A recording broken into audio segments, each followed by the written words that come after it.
네, 안녕하세요. 샘물교회 김현식 목사입니다. 오늘의 주제는 회개에 대한 주제를 좀 함께 다루려고 합니다. 보통 우리가 회개라는 이 단어를 쓰게 될 때는 보통 죄에 대한 회개를 많이들 말씀을 하시잖아요. 그런데 그럼 이 죄는 뭐며 회개는 뭔가라는 얘기예요. 그래서 죄에 대한 규정부터 우리가 분명하게 해야 될 것 같습니다. 보편적으로 우리가 죄라고 규정을 할 때는 사회 윤리 도덕적인 것으로 많이들 생각들을 하세요, 사실은. 근데 신앙에서 말할 때 이 죄의 규정은 하나님의 뜻에 어긋난다라는 것입니다. 그래서 우리 나름대로 반듯하게 한다 할지라도 그것이 하나님의 뜻에 맞는가라는 여부부터 시작을 해야겠죠. 그래서 사실 이제 회개라는 걸 보면은 죄에 따른 회개인데 죄를 우리가 정확히 알지 못하면 회개도 정확히 나오지가 않겠죠. 그래서 사실 이 죄의 규정은 우리가 하는 것은 아닙니다. 말씀에 비춰보고 그리고 하나님께서 이를 기뻐하시는가 또 기뻐하지 않는가 이로 인해서 죄는 분명하게 드러난다라는 사실입니다. 2006년도 당시에 한국 기독교에 대한 어떤 신앙의 한 부분, 우리가 오해할 수 있겠다라는 한 부분을 다룬 영화가 있었습니다. 밀양이라는 영화였었는데요. 거기에 보면 이런 얘기가 소개가 됩니다. 한 아이의 엄마가 있었고 이 아이의 엄마가 이제 중간에 교회를 다니게 돼요. 신앙을 갖게 되는데 어느 날 이 아이가 납치가 됩니다. 그리고 그만 이제 이 아이는 죽음을 맞이하게 되죠. 그리고 이 범인을 잡았습니다. 드디어. 그리고 나서 이 영화의 스토리상 이 범인은 감옥에 또 없이 들어가게 되죠.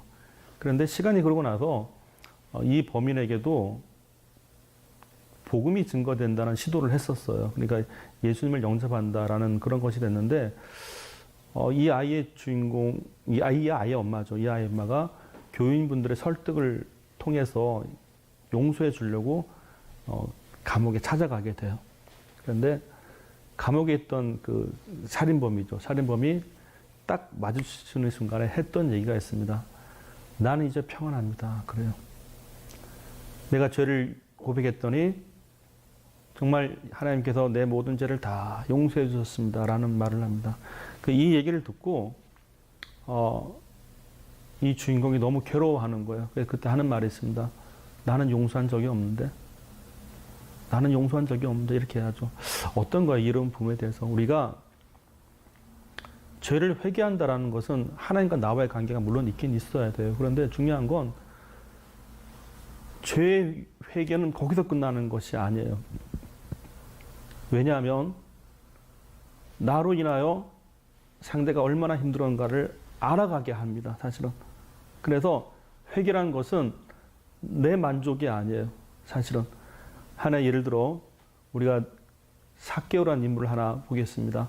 삭개오는 세리장이었죠. 세리장으로서 원래 그 당시에 이 세리들은 정한 세 외에 더 많은 것을 거둬들였습니다. 그래 그 피해로 인하여 사람들이 고스란히 살림이 어렵게 되는 것을 겪게 됐었죠. 어느 날 세리장이었던 삭개오는 그걸 알게 됩니다. 그리고 예수님께서 자신의 집에 왔을 때 고백을 하죠. 예수님, 내 재산의 절반을 가난한 자에게 주겠사 하며 그리고 내가 네게 토색한 것이 있다면 부당이득이에요. 사실은. 내가 사변에 갚겠나이다 라는 말을 하죠. 그것이 어떻게 보일까요? 한마디로 표현하면 그겁니다. 나로 인하여 얼마나 많은 사람들이 힘들었을까라는 문제입니다. 성령이 임하는 회개는 나 자신만의 만족이 아닙니다. 성령 임한 회개는 공감대를 형성하게 되어 있습니다. 나로 인하여 얼마나 힘들었을까라는 얘기죠. 누가복음 15장의 탕자도 같은 얘기를 합니다. 내가 하늘과 아버지께 죄를 얻었사오니 이런 회개를 하죠. 회개는 나 개인의 만족이 아니에요. 나로 인하여 얼마나 힘들었을까라는 겁니다. 그래서 하나님은 회개도 과정을 은혜로 만든다라는 사실입니다.